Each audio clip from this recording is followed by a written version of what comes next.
If you like the content on this channel, I'm going to ask you to like, subscribe, and comment. And remember, there's always beauty in the struggle. What's up, everybody? How everybody doing? What y'all got shaking? My name is Art Pendergrass. I'm with Bits and Bots Production. That's beauty in the struggle and beauty of the struggle. Check out our website, www.stylesbydrip.com. where our goal is to motivate, educate, support young adults from low-income communities as entrepreneurs. We also want to speak on issues, some serious, some not so serious, and provide potential resolutions in our community, in the Black community and low-income community. And when you hear me say low-income community, don't think I'm defining us as this. This is how the government defines us. People from low-income communities. So just look up what that means. Just look up some of these definitions, But yeah, that's our goal. And the most important thing, we want to provide potential solutions and most importantly, start the conversation about how we can move forward as one. And that's our main goal. Entrepreneurship comes with a lot, but we're ready for it all. But I got a topic for today that I definitely want to get into. And it's something that hit my heart. It's something that hits my heart so bad. So I definitely want to speak on it. Parenting, children. I'm a new father. My son was born in 2023. So I'm a new father. I'm new to this. So I just want to speak on bad children or bad parenting. Let me say that again. Bad children or bad parenting. Me being a new father, I'm like sensitive to pretty much everything anybody say about my son. It's something in my head that's like, I don't really like it, but should I speak on it? So yeah, that's just the way I am right now. Everybody telling me it's normal to be sensitive. Like, I don't see it going away, but it's just like a lot of stuff that I see in my community and my family, from the people around me that I don't like, that I don't want for my son moving forward. So I want to speak on, is there such thing as bad children or is it bad parenting? Most people, they'll label their children, oh yeah, he bad. Like, is he bad? How he grew up? Yeah, he bad. I got a lot of people that ask me that, like, is your son bad? Why would I say my son is bad? What kind of sense do that make for me to say that my son is bad?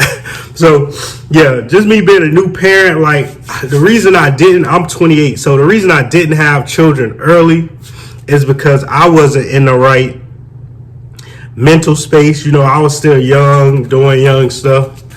And I wasn't right financially. And I always kept that in the back of my head, like that I wouldn't have children until my goal was I wouldn't have children until I was up 100,000. That was just something I used to always say, like, if I'm not up 100,000, I'm not having no kids. That's just the way, that's just my mindset of how I went into it, because I understand where I come from, low income communities. Money plays a major factor. It's not everything, but money is a big factor. Environment is a big factor in how you grow up. So that's just always been my mentality behind having children, that I wanted to be. And I figured if I was financially set, then that would mean I would be spiritually set, mentally set, and everything else. I figured everything would fall in line. But yeah, so I waited till I was 28 to have a child purposely, not saying, but I definitely waited until I was mentally ready. I didn't reach 100,000 yet, so I wasn't all the way right, but it's all good.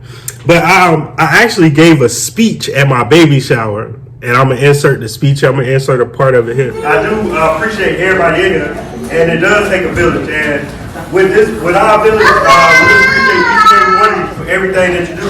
We do want to set standards and boundaries for what we expect from our village as well. With that being said, we're gonna have.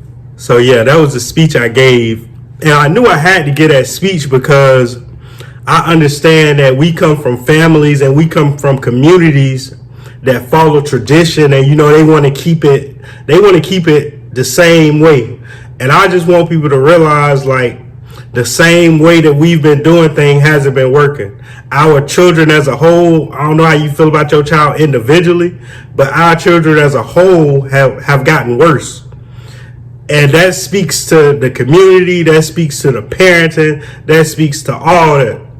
So I knew I had to get that speech because, like, I wanted to set boundaries. Like, I know we new parents. I know we got new stuff going on. I know you might not like everything the way that we do it, but it's our turn to try. We've already seen your shortcomings. We already seen your failures as parents, as a community, not just as a community. We've seen the shortcomings because we've seen the products of these parents. So I just want people to realize, like, I just wanted my people to realize, like, this is not going the way that y'all think, and it's not gonna go the way y'all think, where y'all just feel like y'all can. One of the main things I had in that speech, I don't want any name calling. I don't want my son referred to by his weight. I don't want my son referred to by his color, because these are things that traumatize kids at a younger age, and people grow up and they don't realize that they didn't like these names. Like, so yeah, just to give you an example, if I grew up most like Boo Boo, let's say my name was Boo Boo. By the time I probably get like 18, 19, I'm not gonna like that name no more. I'm trying to get everybody not. I didn't give myself that name. They gave me that name. You get what I'm saying? So I just don't want my son referred to by his color, by his weight, by his just all the little nicknames we give our children, and then they grow up and resent those nicknames. I've seen it too many times. So I don't want that for my son. And it was really about setting boundaries with my family. Like, no, this not gonna be it. Like, if I have to be the one to say it, and I don't care who I lose in the process for my son, then this is what it's gonna be. Because I don't care how nobody feel about it. So over the year, like, I've been like, okay, I've been seeing stuff here and there. Like I said, I'm real sensitive about what people say to my son, and I haven't been speaking on it. But you know, I'm gonna start, like, and when I do speak on it, it's not gonna be this nice. Oh, please don't, like, I'm gonna hurt your feelings. Like, you not gonna like me no more. And if we go there, then it's just going to be what it's going to be, because I have to set my son up for the future. You've already made your choices. You already made your decisions in life. So I have to make those choices for my son early on. I understand I can't control every aspect of his life, but the things I can control, I will control. And that includes the people that's in his life. So that's just how it is. But yeah, and I want to speak about, like I was talking about bad parenting or bad children. Bad parenting or bad children. So another thing I want to speak about is most of the parents in low income communities, black communities, they are young adults, teenagers, early teens when they have children. So their mentality when it comes to their child is a childlike mentality, if you get what I'm saying. Let me say that again. Their mentality when it comes to their child is a childlike mentality, which means, okay, if my son, I had my son at 16, and every time I get mad or every time I'm happy, I say, that's my baby. I'm thinking, when I say that's my baby, I'm going back to, no matter how old he is, I'm going back to my 16-year-old mindset. Because that's my baby. That's how old I was. I'm stuck in that moment of that's my baby. And I think that's a big issue in the black community, in the low income community. We stuck trying to raise children when we are children ourselves. Like, I'm not with telling people what to do, but at some point, our community is going to have to speak up. We're going to have to speak up. And I just don't be one to offend anybody. And that's my problem. But when it comes to my son, everybody can get offended. And I feel like we should feel like that about our community. And I want to feel like that about our community, but our community doesn't feel like that. So how can I feel like that? If I can't say nothing to your son about something, then I'm not going to let you say. It's just a big cycle of misunderstanding. So Yeah, a lot of people have a childish mentality when it comes to their children. No matter how old they get, they always revert back to, oh, that's my baby. And that's one of the biggest issues that I feel like is in our community. So just the mentality. Another thing I talked about was like traditions and traumas being passed down. I told my son family and her family at the baby shower, I didn't want my son eating any meat. I didn't want him drinking any juice that's not watered down. I just said no piercings. These are things I said, and I was trying to say it in a nice way. I don't want my son to have an iPhone, iPad at an early age before he learns to read and write.